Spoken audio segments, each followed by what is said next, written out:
Thank you, Madam Speaker. And I rise to speak on behalf of so many families of our men and women in service who are in need of our help. I'm proud to be joined on the floor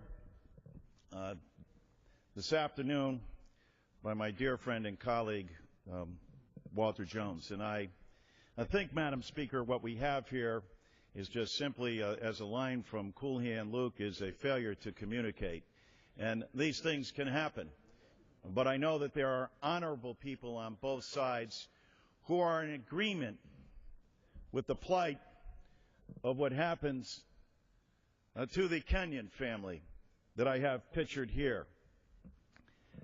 I use this picture and rise on their behalf because these are constituents of mine who brought to my attention a concern that while men and women deployed in our armed services, and in this case, Sergeant Major William Kendall deployed twice, while his daughter, Rachel, deals with autism.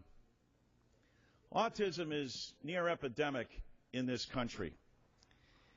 And for military families especially, when someone is abroad in the service of their country, it's hard enough when two parents are at home to deal with autism. It's even more complicated when a father or mother is away from their child. And so we heard from thousands of family members across this nation. And in the process, we learned how important this was. What they seek is applied behavior analysis, which unfortunately for them there's a cap that's placed on this. Imagine you're the mother at home. This loving mother, Rachel, with her daughter, Rachel Margaret, with caps imposed on them, can't afford or can't get the service. This amendment is simple and straightforward and has been accepted by the committee. And what happened in the process, and this is where I say that there is miscommunication, that when the agreed pay for was asked to be modified, it indeed was, but there was a miscommunication between rules and the committee. I know in my heart that not only Mr. Jones, Mr. Bishop, who is here, Mr. Sessions, who's part of the committee, and the caucus on autism, the number of like-minded people in both caucuses care deeply about these results. As we approach Memorial Day, certainly we want the message to be to our men and women in the field. We know that we will leave no soldier behind on the battlefield. We also have to know that we will leave no child behind at home. Now, this is a compelling case that the Kenyons make on behalf of all Americans, men and women who serve in our military, and one that has been underscored by my dear friend and his experience at Camp Lejeune, and I'd like to recognize Walter Jones and yield him as much time. 1 minute. 1 minute to do.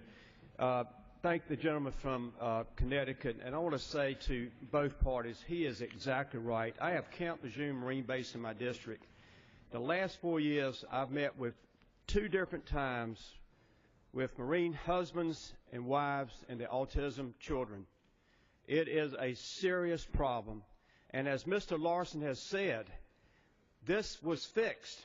But somewhere along the way, the communications breaks down like it does too often here in Washington. And as Mr. Larson said, let's try to fix this problem today. Let's get it in the base bill. Let's send it over to the Senate on behalf of all of our men and women in uniform and the families who have children with autism. Please, God, let us fix this for those families. And I yield back to the gentleman from Connecticut. I thank my good friend, the gentleman from North Carolina, for his comments. This is a pretty remarkable family.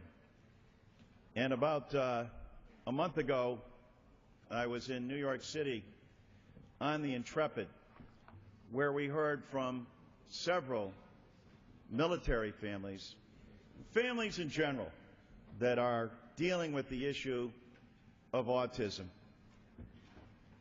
So many like-minded people in this caucus and, frankly, in this Congress understand the predicament that the Kenyans face.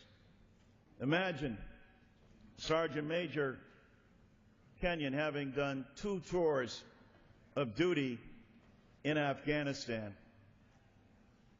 I rise today on behalf of him and his daughter, who only ask of this Congress what I know everyone would like to deliver on.